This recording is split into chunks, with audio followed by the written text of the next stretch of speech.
భారత్ జట్టును కాల్చేశామన్న పాక్ అయితే ఇది కొట్టిపారేసిన ఇండియన్ ఆర్మీ అసలు ఏం జరుగుతుంది ఈ ఇండియన్ ఆర్మీకి పాకిస్తాన్కి మధ్య అంటే ఇప్పుడు ఈ ఆపరేషన్ సింధూర్ ద్వారా ఏదైతే ఇక్కడ పాకిస్తాన్ ఆక్రమిత కాశ్మీర్ ప్లేస్లో ఉగ్రవాద సంస్థలు ఉగ్రవాద మూకలు ఉన్నటువంటి స్థావరాల మీద మన ఇండియన్ ఆర్మీ దాడులు చేసిందో సో వాళ్ళు మరి దాన్ని తట్టుకోలేకపోయారు, మతి కోల్పోయారా, లేకపోతే కావాలని మేము కూడా గొప్ప అని నిరూపించుకోవాలనుకుంటున్నా అర్థం కావట్లేదు. కానీ సో మనం అధికారికంగా ఈ విషయాన్ని ప్రకటించిన తర్వాత వాళ్ళు కూడా అధికారికంగా ఒక విషయాన్ని చెప్పారు, మీరు దాడి చేశారు ఓకే, మా దాడుల్లో కూడా భారత్కి సంబంధించినటువంటి ఒక ఫైట్ జెట్లు 2 నేల కూలిపోయాయి, అదేవిధంగా ఒక డ్రోన్ని కూడా మేము కాల్ చేసాం అనే విధంగా వాళ్ళు కూడా చెప్పుకుంటున్నారు.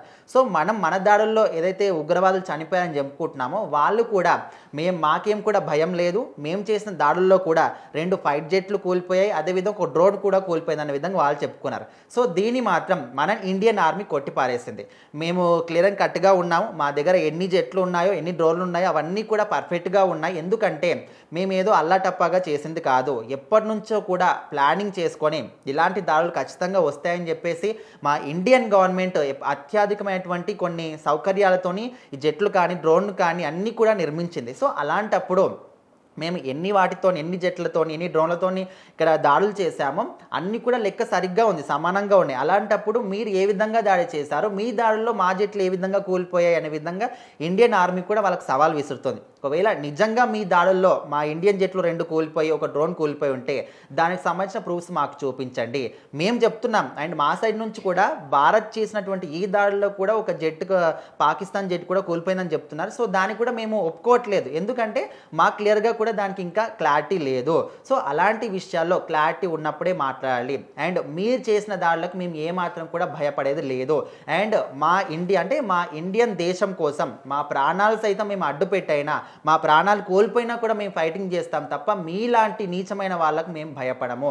ఎందుకంటే మేము ఈ విధంగా డైరెక్ట్గా అటాకులు చేస్తాం. అండ్ అది కూడా ఎవరైతే మా మీద అటాక్ చేశారో వాళ్ళ మీద మాత్రమే అటాక్ చేస్తాం, ఎలాంటి సాధారణ ప్రజలు కానీ అమాయకమైన ప్రజల జోలికి మేము వెళ్ళాం. సో అలాంటప్పుడు మీరు ఒక దొంగ ముసుగులు వేసుకొని మా ఇండియన్ ఆర్మీ యొక్క డ్రెస్సులు వేసుకొని ఒక దొంగల్లాగా వచ్చి మీరు అటాకులు చేస్తారు. సో మీలాంటి వాళ్ళకు భయపడే ప్రసక్తే లేదు అనే విధంగా అయితే ఇండియన్ ఆర్మీ వాళ్ళకు డైరెక్ట్గానే సవాల్ విసురుతుంది. సో మరి పాకిస్తాన్ వాళ్ళు కూడా మేము ప్రతిదాడి చేస్తాం, మేము పగ తీర్చుకుంటాం అనే విధంగా చెప్తున్నప్పటికీ కూడా ఇండియా అని ప్రపంచ దేశాలన్నీ కూడా వాళ్ళకు కూడా కొన్ని సూచనలు ఇస్తున్నారు, మీరు యుద్ధం చేస్తాము దాడి చేస్తామని చెప్తున్నారు. ఇది సరైన పద్ధతి కాదు. ఎందుకంటే మీ పాకిస్తాన్ ఉన్నటువంటి ప్రజల మీద వాళ్ళు దాడి చేస్తుంటే మీరు ఈ విధంగా మాట్లాడడం కరెక్ట్ పాయింట్. కాకపోతే వాళ్ళు పాకిస్తాన్ మీద దాడి చేయలేదు, పాకిస్తాన్ ఆక్రమిత ఎవరైతే ఇక్కడ కాశ్మీర్ ఆక్రమిత పాకిస్తాన్ వంటి ఉగ్రవాద మూకలు ఉంటాయో వాళ్ళ మీద మాత్రమే దాడి చేశారు. కాబట్టి మీకు వచ్చిన నష్టం ఏది కూడా లేదు. అండ్ మీ దేశంలో ఎవరైతే ఉగ్రవాద సంస్థను పెంచి పోషిస్తున్నారో వాళ్ళ మీద దాడి చేశారు. సో అలాంటప్పుడు మీరు మాట్లాడాల్సిన అవసరం లేదనే విధంగా వాళ్ళకు ఇంతకుముందు చైనా దేశం కూడా సపోర్ట్ ఇస్తామని చెప్పారు. సో వాళ్ళు కూడా ఇప్పుడు సూచనలు ఇస్తున్నారు. సో మొత్తానికి ఒకవేళ పాకిస్తాన్ వాళ్ళు యుద్ధం ప్రకటించినా కూడా వాళ్ళకే నష్టం జరిగే అవకాశాలు ఎక్కువ కనిపిస్తున్నాయి.